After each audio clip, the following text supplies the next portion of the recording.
नमस्कार दोस्तों, मैं धीरज आप सभी को अपने YouTube channel learn with Dheeraj sir पे स्वागत करता हूं। दोस्त, आज हम बात करेंगे क्लास 10 के मैथ्स के सिलेबस का। और मैथ्स के सिलेबस के साथ साथ दोस्त आज हम मैथ्स के कुछ टॉपिक को भी कवर करेंगे। जैसे कि हमारा पहला टॉपिक आता है संख्या पद्धति। तो पहले हम बात करते हैं दोस्त सिलेबस का, कहाँ से कितने प्रश्न पूछे जाते हैं, प्रश्न कितने अंक के होते हैं। चलिए बात करते हैं। हमारा दोस्त पहले अगर हम चैप्टर की बात करें तो हमारे पास आता है संख्या पद्धति। संख्या पद्धति की बात करें दोस्त तो ये टॉपिक आपको 10 नंबर देकर जाते हैं। अगर हम बात करें दूसरे टॉपिक की तरफ तो ये हमारा बीजगणित आपको 20 अंक देकर जाते हैं। अगर हम बात करें त्रिकोणमिति की तो ये आपको 20 अंक, नियामक ज्यामिति कोऑर्डिनेट ज्योमेट्री ये आपको 10 अंक, और अगर हम बात करें ज्योमेट्री ज्यामिति की ये आपको 20 अंक। हम बात करते हैं अगर क्षेत्रमिति की तो ये आपको 10 अंक देकर जाते हैं। अगर हम बात करें सांख्यिकी एवं प्रायिकता स्टैटिस्टिक्स एंड प्रोबेबिलिटी की अगर हम बात करें तो यहां से हमें 10 अंक पूछे जाते हैं। अब दोस्त हम बात करते हैं कि हमें कितने सवाल पूछे जाते हैं और हमें कितने के आंसर्स करने होते हैं। चलिए, तो हमारे पास जो दोस्त क्वेश्चन का पैटर्न होता है वो होता है ऑब्जेक्टिव और सब्जेक्टिव। अगर मैं हिंदी में इसके नामों की बात करूं, वस्तुनिष्ठ प्रश्न ये आपके होते हैं विषयनिष्ठ प्रश्न। दोस्त यहां से आपको 50 अंक कवर होते हैं और यहां से भी आपको 50 अंक कवर होते हैं। चलिए अब हम ऑब्जेक्टिव क्वेश्चंस की अगर बात करें तो यहां पे जो 50 अंक होंगे आपको सारे टॉपिक मिलाकर आ गए। यहां पे जो 50 अंक होंगे दोस्त इसमें हमारे पास दो टाइप के क्वेश्चन आते हैं। एक आते हैं लघु उत्तरीय, क्या आता है दोस्त? लघु उत्तरीय। एक आता है हमारा दीर्घ उत्तरीय प्रश्न। लघु उत्तरीय और दीर्घ उत्तरीय क्या होते हैं भाई? अगर हम लघु उत्तरीय और दीर्घ उत्तरीय की बात करें तो हमारे पास यहां पे लघु उत्तरीय में 15 प्रश्नों के जवाब देने होते हैं और प्रत्येक प्रश्न 2 अंक का होता है। और यहाँ पे आपसे पूछेगा कितना? तो आपसे पूछेगा टोटल 27 प्रश्न। 27 प्रश्न पूछे जाएंगे जिसमें से 15 प्रश्नों का जवाब देना है और प्रत्येक प्रश्न 2 अंक के होते हैं। तो लघु उत्तरीय आपको 30 अंक देकर जाता है। अगर हम बात करें दीर्घ उत्तरीय की तो दीर्घ उत्तरीय में आपसे पूछे जाएंगे टोटल 8 प्रश्न और इस 8 प्रश्न में से आपको दोस्त 4 प्रश्न के जवाब देने होते हैं और प्रत्येक प्रश्न जो आपके होते हैं वो 5 अंक के होते हैं। तो यहां से आपको आते हैं 20 अंक। मतलब अगर हम लघु उत्तरीय और दीर्घ उत्तरीय को मिलाएं तो 30 और 20 आपका हो गया दोस्त 50 अंक। तो 50 अंक आपके सब्जेक्टिव हो गए, 50 अंक आपके ऑब्जेक्टिव हो गए। आप सोच रहे हैं समय कितना मिलेगा आपको दोस्त? एग्जामिनेशन के लिए जो टाइम दिए जाते हैं, टाइम आपको दिए जाते हैं 3 घंटा 15 मिनट। 3 घंटा 15 मिनट का समय दिया। चलिए दोस्त, जैसा कि आपने सिलेबस को अच्छे से समझ लिया होगा कि हमें कहां से कितने प्रश्न पूछे जाते हैं और वो कितने अंक के होते हैं। एक चीज और मैं आपको ऐड करना चाहूंगा हमारे सिलेबस में कि जो हमारे ऑब्जेक्टिव जो होते हैं ना दोस्त, ऑब्जेक्टिव में 60 प्रश्न पूछे जाते हैं जिसमें से 50 के जवाब देने होते हैं और प्रत्येक प्रश्न 1 अंक का होता है। तो ये आपका हो गया 50 अंक। तो सिलेबस के लिए मुझे इस बात की उम्मीद है कि सिलेबस जो है अब आप सभी दोस्तों को, बच्चों को क्लियर हो गया होगा कि हमें क्या पूछे जाते हैं, कितने पूछे जाते हैं और वो कितने अंक के होते हैं। अब दोस्त मैथ्स का क्लास 10 का जो मैथ्स है इसका जो पहला चैप्टर हमें पढ़ना है यह है संख्या पद्धति। अब हम समझते हैं संख्या पद्धति क्या है। संख्या पद्धति से दोस्त कहीं ना कहीं आप कोरिलेट कर पा रहे होंगे नंबर्स मतलब नंबर्स के भी अलग अलग टाइप्स। तो टाइप्स क्या होता है आप सोच रहे होंगे, टाइप्स क्या होता है? तो चलिए हम इस पे कुछ बात करते हैं। इसके कुछ परिभाषाएं हैं दोस्त। अगर हमारा पहला है प्राकृत संख्या। प्राकृत संख्या क्या होता है?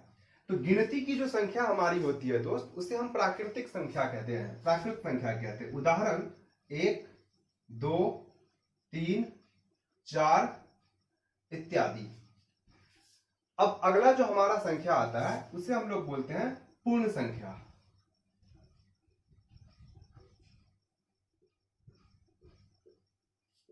पूर्ण संख्या। पूर्ण संख्या क्या होता है दोस्त कि प्राकृत संख्या के समूह में यदि हम जीरो को मिला देते हैं तो अब जो नए सीरीज का, अब जो नए समूह का निर्माण होता है इसे हम बोलते हैं पूर्ण संख्या। जैसे कि 0, 1, 2, 3, 4, ये आप क्या हो गया दोस्त, पूर्ण संख्या। अब हम अगला संख्या की बात करते हैं तो वो अगला हमारा आता है दोस्त पूर्णांक संख्या या फिर पूर्णांक। अगर हम पूर्णांक की बात करते हैं, इंटीजर दोस्त, पूर्णांक की अगर हम बात करते हैं तो जो हमारा पूर्ण संख्या है इसके समूह में यदि हम प्राकृत संख्या के ऋणात्मक मान को भी जोड़ दें तो जो सीरीज का, जो समूह का निर्माण होता है वो हमारा पूर्णांक कहलाता है। कैसे, समझिएगा। जैसे अगर हम पूर्णांक की बात करें तो हमने उठाया पूर्ण संख्या का समूह, तो 0, 1, 2, 3, 4 इत्यादि। अब हमने क्या कहा कि जो पूर्ण संख्या का समूह है इसमें अगर हम प्राकृत संख्या के ऋणात्मक मान, तो ये क्या होगा दोस्त, -1, -2, -3 इत्यादि। तो ये जो एक समूह निर्माण हुआ, ये जो एक सीरीज का निर्माण हुआ, इसी सीरीज को हम लोग बोलते हैं पूर्णांक। अब हम बात करेंगे दोस्त, हमारा अगला जो संख्या है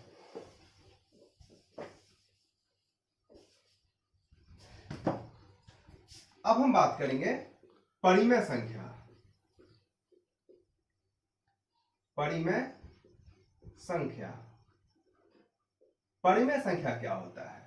परिमेय संख्या दोस्त ऐसी संख्या जिसे हम P/Q के रूप में लिख सकें। ध्यान दीजिएगा, ऐसी संख्या जिसे हम P/Q के रूप में लिख सके जहां Q 0 के बराबर नहीं है। उदाहरण इसका देखेंगे, 2/, 2/4, 22/7 इत्यादि। अब हम अगला संख्या की बात करते हैं दोस्त, अपरिमेय संख्या।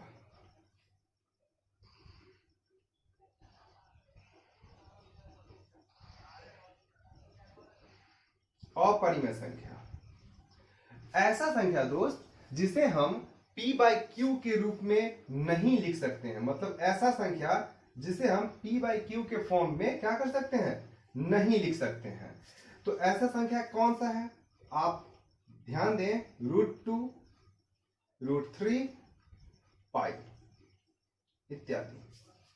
दोस्त एक बात मैं आपको बताना चाहूंगा कि अगर हम बात करते हैं दोस्त पाई का, अगर हम बात करते हैं पाई का, तो पाई एक अपरिमेय संख्या है। पाई एक अपरिमेय संख्या है, लेकिन अगर हम बात करते हैं 22/7 का, तो यह एक परिमेय संख्या है।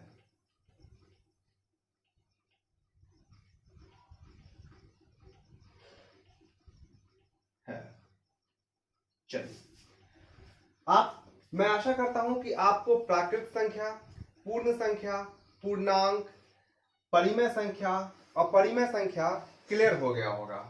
अब हम दोस्त नेक्स्ट की ओर बढ़ते हैं।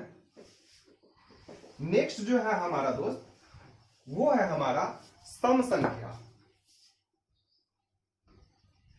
सम संख्या ये क्या होता है, ध्यान दीजिएगा। सम संख्या ऐसी संख्या जो 2 से पूरा कट जाए, मतलब जिस संख्या में 2 से भाग लग जाए वो संख्या सम संख्या कहलाती है। अगर हम यहां लिखना चाहें तो 2, 4, 6, 8, 10। मतलब एक बात और, अगर आप यहाँ पे गौर कर रहे होंगे तो आप देख पा रहे होंगे ये सारे जो संख्या है ना दोस्त, ये 2 के मल्टीपल है। क्या है, 2 के मल्टीपल है। जैसे 2, 4। मतलब सारे संख्या में 2 क्या है, एक गुणनखंड है, एक अभाज्य गुणनखंड है। अगर आप इस संख्या को तोड़ेंगे तो इसे आप लिख सकते हैं 2 गुना 1। आप 4 को क्या लिख सकते हैं दोस्त, 2 गुना 2। आप 6 को क्या लिख सकते हैं, 2 गुना 3। आप 8 को क्या लिख सकते हैं, 2 गुना 4। आप 10 को क्या लिख सकते हैं, 2 गुना 5। इसी तरीके से आप सम संख्या का निर्माण कर सकते हैं। अगर आप यहाँ पे एक चीज ध्यान दिए होंगे दोस्त, तो यहाँ पे देखिए 1 2 3 4 5। अगर मैं इस फॉर्म को अगर जनरलाइज करूं, इसे मैं अगर समझने का प्रयास करूं, तो हम क्या पाते हैं कि हम इसे लिख सकते हैं 2 इंटू एन। 2 इंटू एन, जहां पे n का वैल्यू अगर हम 1 डालेंगे, अगर हम n का वैल्यू 1 डालते हैं तो हमको संख्या मिलता है 2, जो कि एक सम संख्या है। अगर n का वैल्यू हम डालते हैं 2 तो हमें मिलता है 4, जो कि एक सम संख्या है। अगर n का वैल्यू डालते हैं हम 3, जो कि यहाँ पे आप देख रहे हैं, अगर n का वैल्यू डालते हैं 3 तो हमें मिल रहा है 6। मतलब सम संख्या का जो दोस्त समूह है, सीरीज है, हम इसको 2n से भी लिख सकते हैं। अब हम बात करते हैं दोस्त विषम संख्या का। विषम संख्या, चलिए, विषम संख्या क्या है दोस्त, वैसी संख्या जिसमें 2 से भाग न लगे। वैसी संख्या जिसमें 2 से भाग न लगे। चलिए, अगर आपसे हम उदाहरण मांगे तो आप हमें बताएंगे कि सर आप लिख दीजिए 3, लिख दीजिए आप 5, आप लिख दीजिए सर 7, आप लिख दीजिए 9 इत्यादि। तो ये सारी संख्याएं ऐसी संख्याएं हैं जिनमें 2 से भाग नहीं लगेगी। अगर हम बात आपसे करें कि हम इसको किस प्रकार से लिख सकते हैं, तो आप हमें बोलिएगा कि सर आप एक काम करिए, आप इस 3 को लिखिए 2 गुना 1 जोड़ 1। ध्यान दीजिएगा भाई, 2 गुना 1 जोड़ 1। चलिए, अब हम बात करते हैं 5 का, तो हम 5 को क्या लिख सकते हैं, 2 गुना 2, 2 दूनी 4 जोड़ 1 5। अगर हम बात करें 7 का, तो हम इसको क्या लिख सकते हैं, 2 गुना 3 जोड़ 1, 2 तिया 6 1 7। अगर हम बात करें 9 का, तो हम क्या लिख सकते हैं दोस्त, 2 गुना 4 जोड़ 1। आप यहाँ पे क्या देखे होंगे, ध्यान दीजिए दोस्त, फिर से 1 2 3 4, मतलब 2n तो बन ही रहा है, इसमें क्या ऐड हो रहा है, तो आप बोलेंगे सर इसमें तो ऐड हो रहा है +1। बिल्कुल सही बात है। अगर हम बात करें सम संख्या का, तो ये हमेशा 2n का फॉर्म बनाएगा। अगर हम बात करें विषम संख्या का, तो ये हमेशा 2n + 1 का फॉर्म बनाएगा।